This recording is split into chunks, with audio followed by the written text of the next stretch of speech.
Des drones made in China sont utilisés aux États-Unis. La Chine semble adopter une approche militaire car elle augmente leur production. Shanghai impose la fermeture de 2 des hôpitaux les plus célèbres de Chine. Ceci alors que des foyers de contamination sont déclarés en augmentation dans tout le pays. Les autorités chinoises adoptent des tactiques extrêmes pour faire appliquer les ordres de confinement. Nous en observons certaines qui ont été prises en vidéo. Et Twitter bloque le compte de l'ambassade de Chine aux États-Unis, ceci après qu'un article a défendu la suppression des minorités ethniques par Pékin. Bienvenue dans Regard sur la Chine, je suis Vladian Huitens. Le régime communiste chinois a conçu des drones militaires plus avancés technologiquement. Et quel adversaire cible-t-il? Les États-Unis d'Amérique. Pékin a accéléré la construction de drones militaires pour rivaliser avec les États-Unis dans les conflits armés.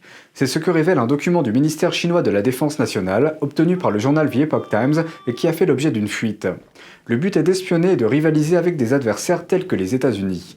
Le document de 2017 déclare que l'objectif est d'armer la défense de la Chine et de la rendre capable de se battre contre les forces militaires américaines.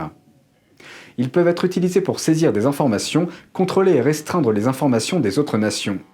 Les médias chinois ont rapporté que la Chine dépense 0,5% de son budget militaire pour les drones, alors que les États-Unis en dépensent 0,8%.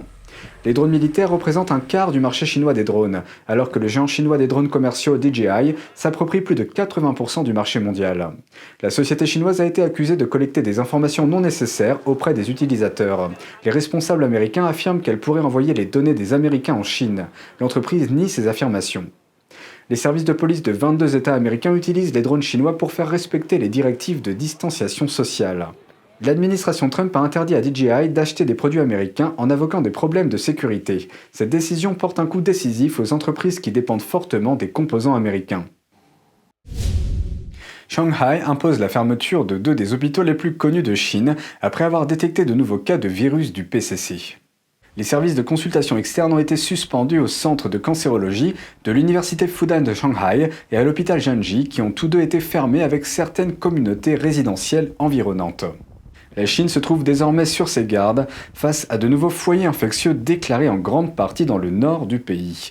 Des mesures de confinement ont été imposées dans certaines parties de Pékin et d'autres villes à la suite de ces constats.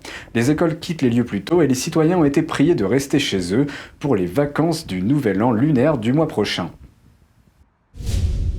Nous allons maintenant zoomer sur 2 vidéos virales circulant en Chine.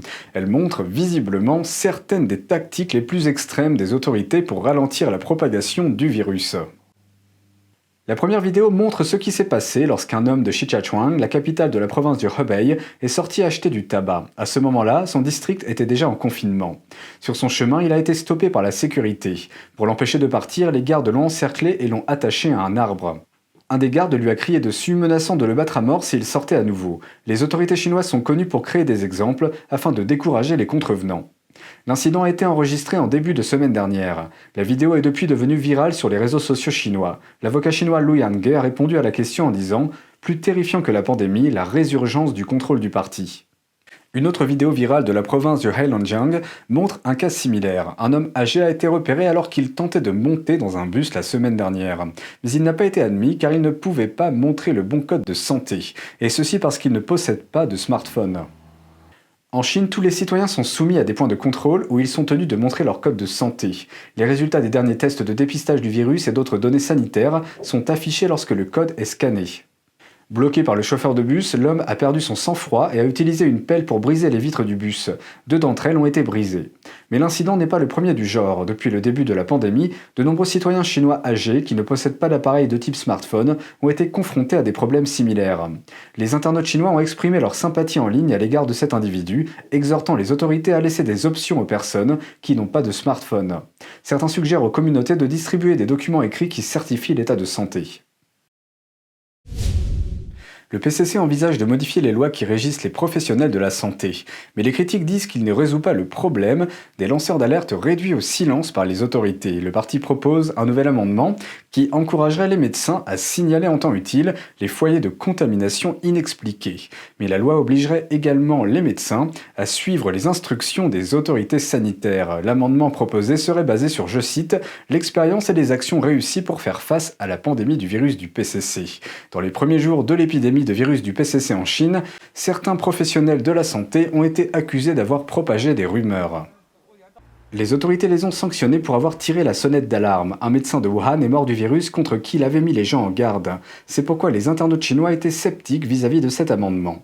L'un d'eux a commenté sur la plateforme chinoise de réseaux sociaux Weibo: « Pensez-vous vraiment que les médecins sont la cause des problèmes ?» Un autre a déclaré: « Les médecins seront-ils en sécurité s'ils signalent l'incident ?» Un autre a encore dit: « Veuillez également adopter une loi pour protéger les lanceurs d'alerte. » Le régime chinois menace la Suède de représailles. En effet, la Suède a refusé d'utiliser les équipements des géants chinois des télécommunications Huawei et ZTE pour le déploiement de son réseau 5G.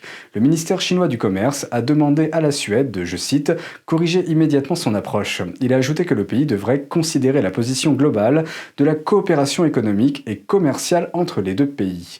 Le gouvernement américain a longtemps mis en garde contre les menaces à la sécurité nationale que représente Huawei. L'entreprise de télécommunications a été fondée par un ancien officier militaire chinois, et le département d'État américain a averti que sa technologie pourrait être utilisée à des fins d'espionnage.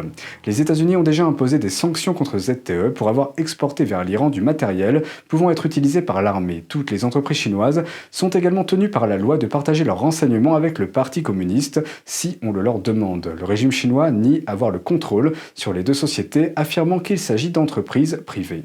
Un reportage de Politico a qualifié Ericsson de cible potentielle du régime. L'entreprise de télécommunications suédoise tire environ 10% de ses revenus du marché chinois. Son directeur général aurait fait pression sur le ministre suédois du Commerce pour qu'il annule l'interdiction de Huawei. Ces menaces surviennent dans un contexte où les relations entre les deux nations sont déjà tendues. Le pays d'Europe du Nord a exigé de la Chine qu'elle libère un libraire suédois. Il est détenu par les autorités chinoises depuis 2015 pour avoir publié des livres critiques sur le Parti communiste.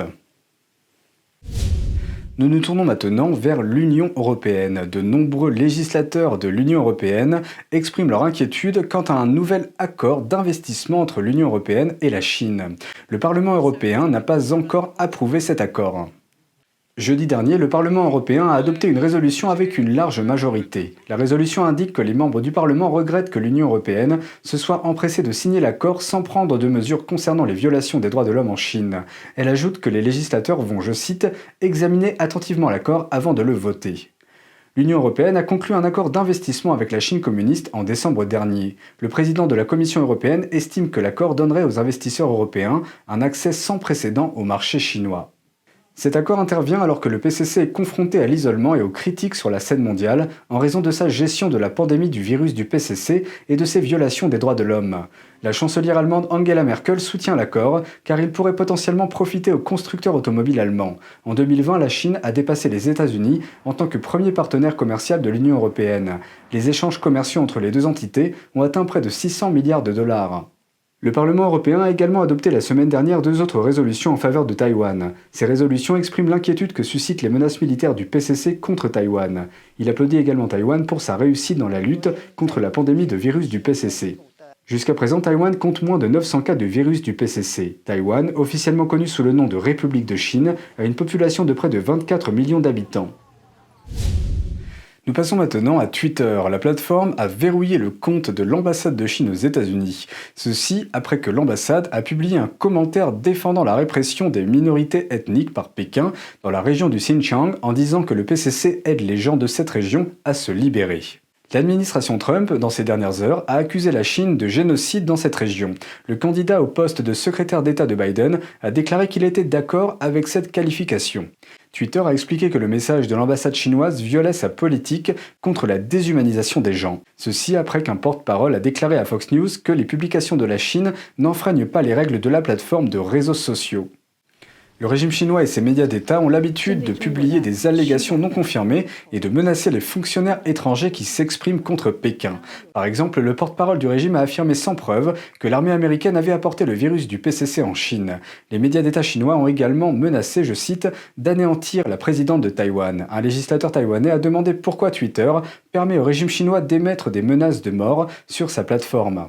Un autre a demandé pourquoi ces messages ne sont pas considérés comme une incitation à la violence.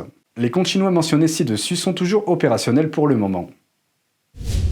C'est tout pour aujourd'hui, merci d'avoir suivi Regard sur la Chine. On se retrouve demain pour une nouvelle émission. Très bonne soirée et à bientôt.